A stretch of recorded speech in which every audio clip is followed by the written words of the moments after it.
ចិនឲ្យកម្ពុជាថៃត្រូវបញ្ឈប់ការបាញ់ប្រហារគ្នាបន្ទាន់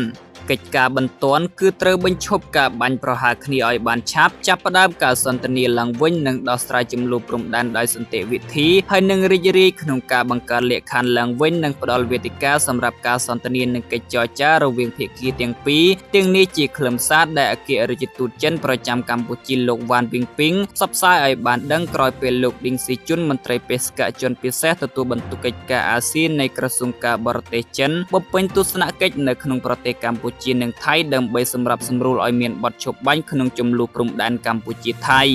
អគ្គរដ្ឋទូតចិនលើកឡើងថាភាគីចិនគាំទ្រដល់កិច្ចខិតខំប្រឹងប្រែងនិងសម្រាប់សម្រួលរបស់អាស៊ាននិងគាំទ្រទូនាទីដ៏សំខាន់របស់គណៈសង្កេតការអាស៊ានក្នុងការឃ្លាំមើលបទឈប់បាញ់រីករាយក្នុងការបង្កើតលក្ខខណ្ឌឡើងវិញនិងផ្ដល់វេទិកាសម្រាប់ការសន្ទនានិងកិច្ចចរចារវាងភាគីទាំងពីរចិនសង្ឃឹមថាកម្ពុជានិងថៃនឹងរួមដំណើរគ្នាបន្តទៅមុខខិតខំស្ដារទំនុកចិត្តគ្នាទៅវិញទៅមកនិងកសាងសន្តិភាពឡើងវិញតាមបណ្ដោយព្រំដែន